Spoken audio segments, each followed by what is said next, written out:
हमारे ऊपर प्रभु की कृपा है ये हम कैसे पहचाने? तो ये 8 लक्षण प्रकट होने लगते हैं जिस पर हरिजू की प्रियाजू की कृपा है।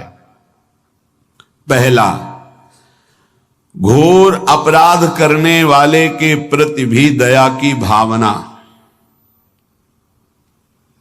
शांति पहला लक्षण है। भाव में भी पहले शांत भाव है। हमारे ऊपर श्री हरिजू की कृपा है, इसकी पहचान ये 8 लक्षण। पहला, शांति, अर्थात घोर अपराधी के प्रति भी गुस्सा ना क्षमा करना, ये हरि की कृपा का लक्षण है। देख लो भाई, घोर अपराधी शब्द तो जाने दो, जरा सा प्रतिकूल हो जाए तो लाख समझाओ पर भ्रकुटी तनी रहती है। भला ऐसा है? अपराधी पर भी क्षमा का भाव होना, ये हरि कृपा पात्र में ही होगा, अन्य में नहीं। तो अगर अपने हृदय में ऐसा लगे कि ऐसा नहीं है तो हरिजू से प्रार्थना करनी चाहिए कि कृपा करो, मेरे में सामर्थ्य आवे। दूसरा, अनुसूया, वो किसी भी के प्रति कभी भी कोई दोष दर्शन ही नहीं करेगा। दोष कथन, दोष श्रवण की तो बात जाने दो। अनुसूया, दूसरों के गुणों में दोष ढूंढना ये नहीं होता, हरि कृपा पात्र में ये नहीं होता। ये सब भजन के नाश करने वाले। जैसे पहला अपराधी पर क्रोध कर देना, तो माया ने भेजा इसीलिए था कि तुम्हारे साथ व्यवहार ऐसा करे कि तुम क्रोध करो, क्रोध करोगे तुम्हारी ऊर्जा शक्ति नष्ट हो जाएगी, अध्यात्म में जो चलने की थी। और कहीं तुमने संकल्प कर लिया तो भजन शक्ति नष्ट हो जाएगी। तो अगर भजन बल है तो गया, जरूर उसको दंड मिलेगा, पक्का मिलेगा, 100% मिलेगा, लेकिन आप खाली हो गए। ना भजन करने की वृत्ति रहेगी और ना भजन रहेगा, दोनों बात। अनुसूया, किसी के सद्गुणों में दोष देखना, गुणों में दोष ढूंढना, ये हरि कृपा पात्र में नहीं होता। ये बहुत मंगलमयी बातें हैं जिससे हमारा भजन मार्ग पुष्ट होता है। तीसरा, वो बाहर से और भीतर से पवित्र रहता है, हरि कृपा पात्र। शौचाचार का ज्ञान होना चाहिए, वस्त्र आपके पवित्र होने चाहिए, ये बाहरी जल रज आदि के द्वारा बाहरी पवित्रता। और निष्कपटता, निश्चलता, सत्य भाव, ये अंदर की पवित्रता है। अगर कपट है, छल है, असत्य है तो हृदय मलिन रहता है। भीतर और बाहर से पवित्र रहना तीसरी जो कृपा का लक्षण है। अर्थात वो सदैव भगवत चिंतन परायण, शौचाचार का पालन करने वाला, बाहर और भीतर से हरि कृपा पात्र पवित्र रहता है। चौथा,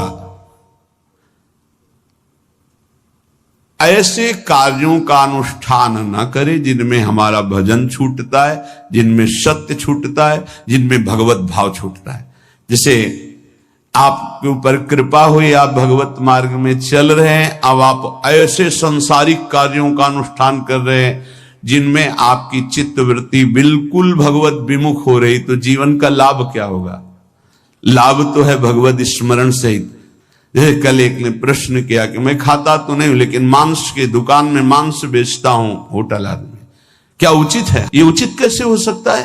तुम और भी तो व्यापार कर सकते हो।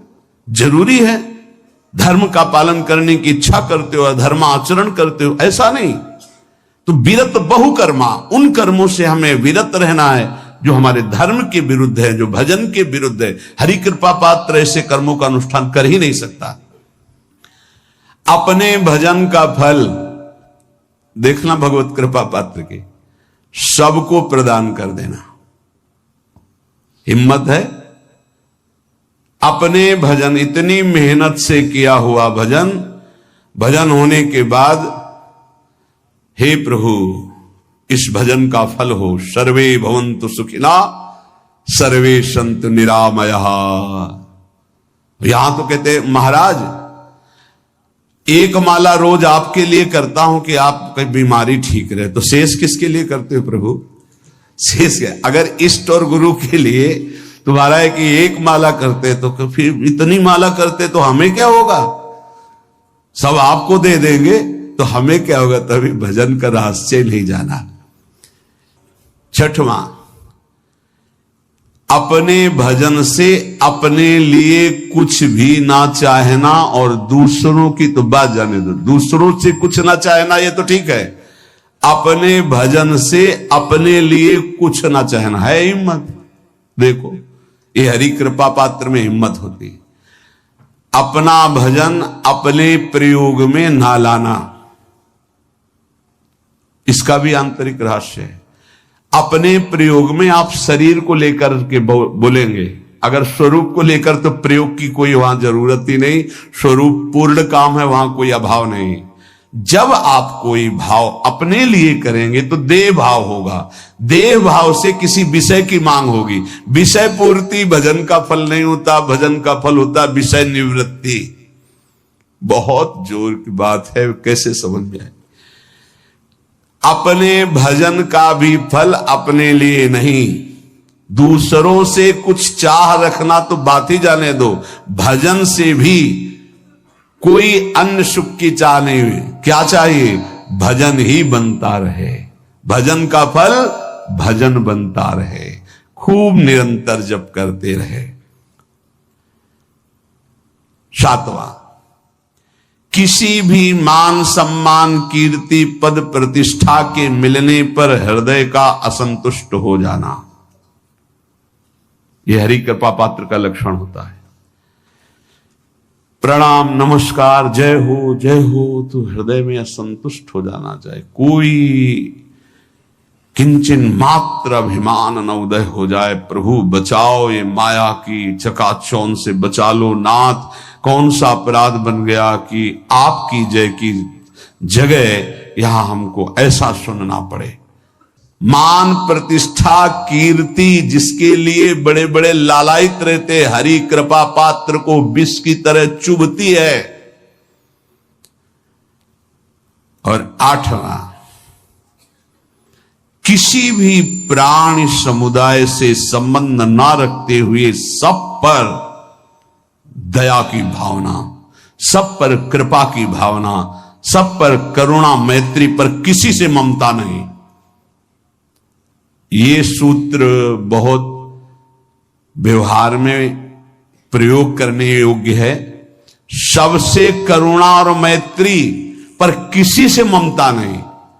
करुणा तो करी भरत जी ने, मैत्री भी की मृग से, पर ममता रहित नहीं रहे। ममता कर ली तो अगला जन्म हिरण का हो गया। प्राण मात्र पर दया कृपा करुणा मैत्री, पर ममता नहीं।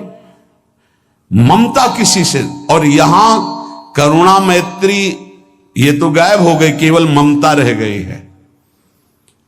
अपने शरीर से ममता, शरीर संबंधियों से ममता, विषय भोगों से ममता, यही जहर है। संबंध में ये ममता ही जहर है, विचारों में अहंकार जहर है, कर्मों में ये आसक्ति जहर है। संतों के कहा जाता है चरण स्पर्श से ज्यादा पावर मिलता है। अगर चरण स्पर्श न करावे तो उनकी चरण रज ले ले, नहीं कोरी भावुकता नहीं। संतों के शरीर से भागवतिक परमाणु निकलते हैं, क्योंकि हर समय भजन में रहते। तो हाथों की अंगुलियों के पूर्वों में आगे, और चरण तलवे में, और चरण के अंगूठे अंगुलियों में, यहां से विशेष ऊर्जा शक्ति निकलती उनकी भजन की। इसीलिए विद्युत परमाणु जैसा काम करती चरण रज, बिजली जैसा काम, क्योंकि तलवे में और चरण के अंगूठे में वो स्पर्श हुई चरण रज विशेष। पैर छूने से लाखों गुना लाभ चरण रज से मिलेगा। उनकी चरण का चिन्ह बना, चल रहे हैं आगे, कहीं ऐसा सौभाग्य हो कि पानी है हम जाके गए, चरणामृत सीधे मिल रहा है। चरणामृत अपने तो बहुत सौभाग्य कई बार ऐसे मिले, पैर के अंगूठे में सबसे ज्यादा परमाणु होते हैं संतों के।